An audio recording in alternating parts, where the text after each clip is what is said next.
3-point man for the Lakers, Pau Gasol, with 13. Haslam played by Murphy. Strip, good play by Troy Murphy. And now LeBron defending on Kobe. That's a 3-point attempt.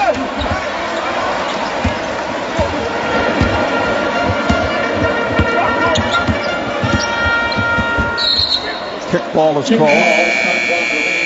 Matt Barnes and Andrew Bynum come back for the Lakers. Shane Battier checks in for Miami.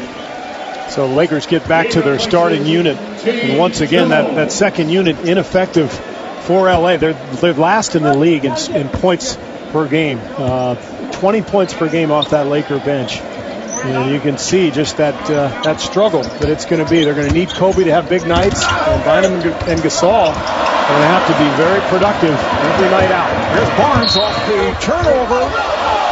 And he is fouled. So Matt Barnes will go to the line. And that number of 20 points per game could get worse with Steve Blake sideline for a while. So Barnes to the line, and we'll check in with Ernie Johnson back in our Atlanta studios. Ernie. At the line, Matt Barnes.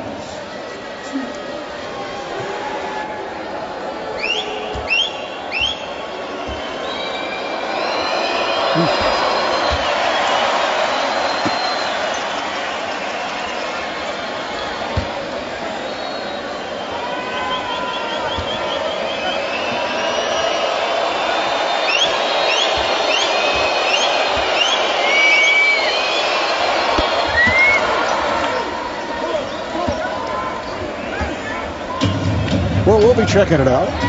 Brand new music? Is that what I heard? Yes. Is that coming from Shaq? Just under 4 left in this first half. Haslam had it knocked aside. And last touch by Battier. Miami with a 40-29 lead. I think this is the Lakers' best chance to get back into this game. With this lineup, with Bynum and Gasol, they've got to pound Miami inside, keep the game's tempo under control, and yet turnovers like that one are going to hurt them. But this lineup can hurt Miami, and it can defend the Heat at the other end. But you have to wonder, with all this pressure on Kobe, are the numbers and all these minutes starting to add up? Is he getting worn down? And he's playing a lot of minutes. He is among the leaders in that department. Eric Spoelstra takes a timeout. 3:21 remaining in this first half. Miami up by 11.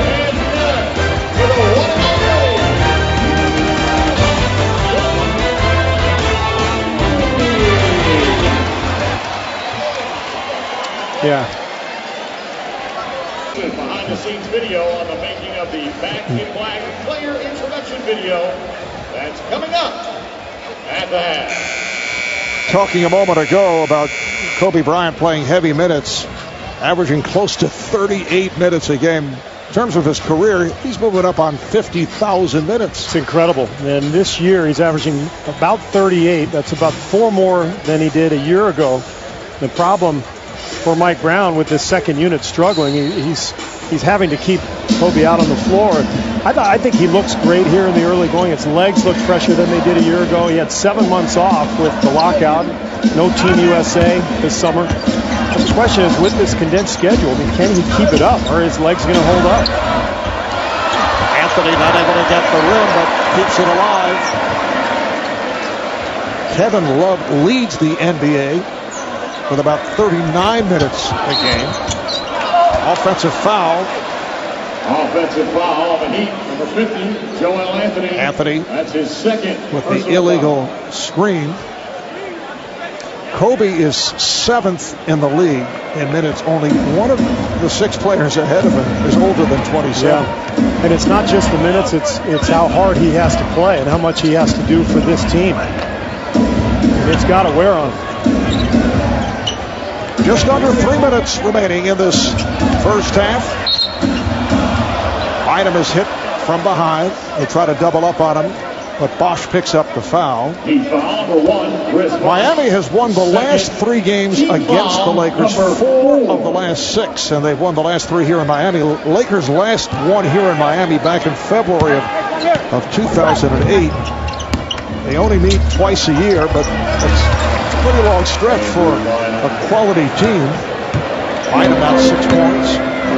South Beach is a fun place to go out the night before games. What are we saying here? Nothing. James able to drill it.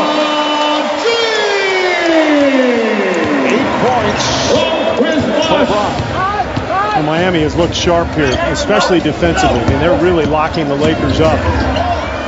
Barnes tried the floater. Barnes with the rebound. Recovered by James. Miami on the run. LeBron is fouled. Boy, when he gets the ball in transition, you can hear the entire crowd in anticipation just get excited. And there's a reason. I mean, nobody in the world can finish like this guy. So the crowd at this point starts standing, starts oohing, then he just runs right through Matt Barnes. Just incredible combination of size and speed.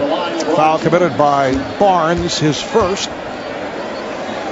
James 2 of 3 at the line. Let's take a look at the upcoming national TV schedule tomorrow on ESPN. It'll be the Lakers playing the Magic in Orlando as they go back-to-back. And then Kevin Love, Ricky Rubio, and the Minnesota Timberwolves, an improved ball club, playing the Clippers in L.A. Saturday on NBA TV, it's the Nuggets and the Knicks. Go to NBA.com/Fan Night to vote for the Fan Night game on Tuesday, January the 24th. That'll be Carmelo's first game against his old mates from Denver. That'll be interesting. Rubio's fun to watch, isn't he, Marv? He's got a great feel for the game. That Minnesota team, pretty exciting to watch. And his shooting has been surprising. Bynum with the stuff. Ricky Rubio now in the starting lineup. Playing with Luke Rittenauer. And that's a team that hasn't been fun to watch for a long time as Bosch gets fouled going to the hole, but now they're must-see TV on the NBA package. Meanwhile, here's Bynum. You can see why he's just so unstoppable once he gets the ball in good position. Joel Anthony, an excellent defender, but just nowhere near big or strong enough to cover Bynum. Foul committed by Gasol. Chris Bosh, a 73% free throw shooter,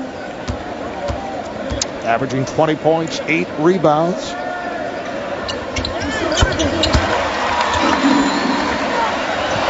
Pass thrown intended for Bryant, but Miami got back, and a foul. Reaching is called on James. It's the second time Matt Barnes has thrown that pass after a free throw. Both times Miami was caught off guard, and yet it didn't result in a hoop. It's going to result in a couple of free throws here for Kobe. Second foul committed by LeBron James. Both teams are over the limit. And the line, Kobe Bryant. Bryant is 2 of 2 at the line. But with him struggling, Marv, at just 1 of 7, and now 3 for 3 from the line, you look at the box score and you see just 2 second chance points for the Lakers and 1 fast break point. So, where are the easy baskets going to come if you're not getting them from your superstar?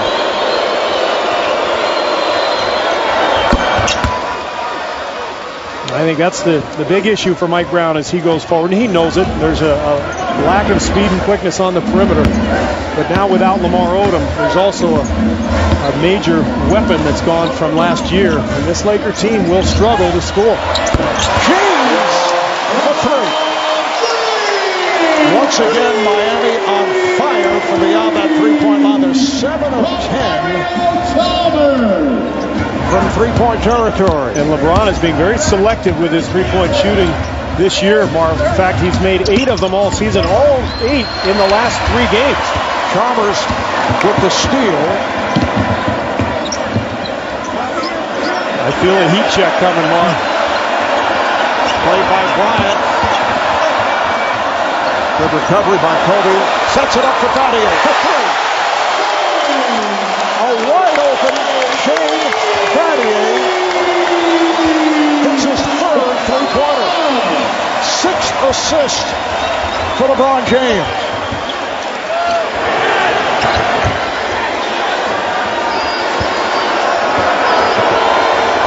Bryant.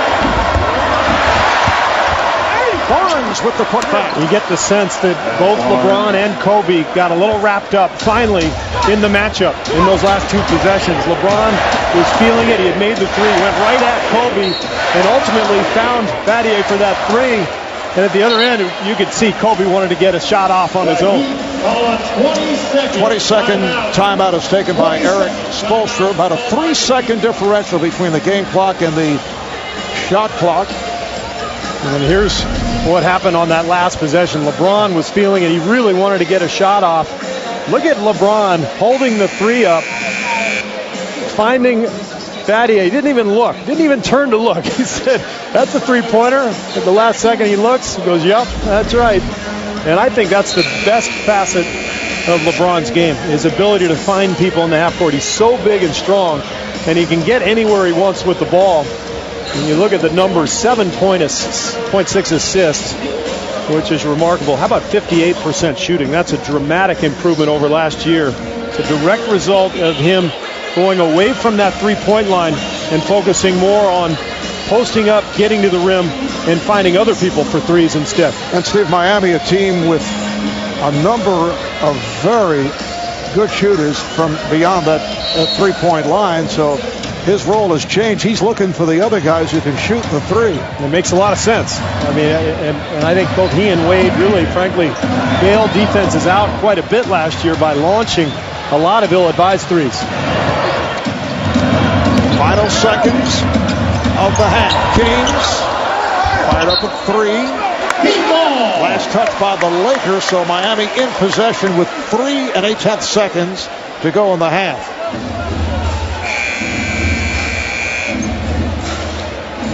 Metta World Peace back on, replacing Josh McRoberts.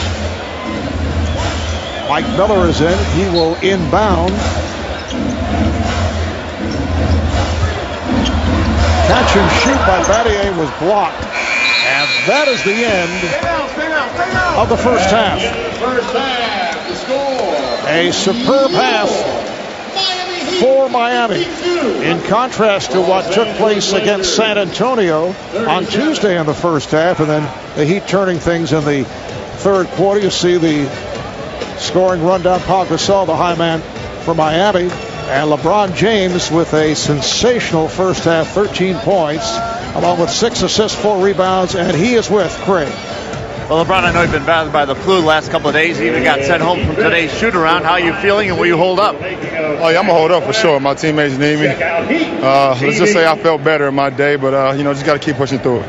I know you're a Yankee fan, but do you have any idea who the gentleman is courtside whose lap you jumped into?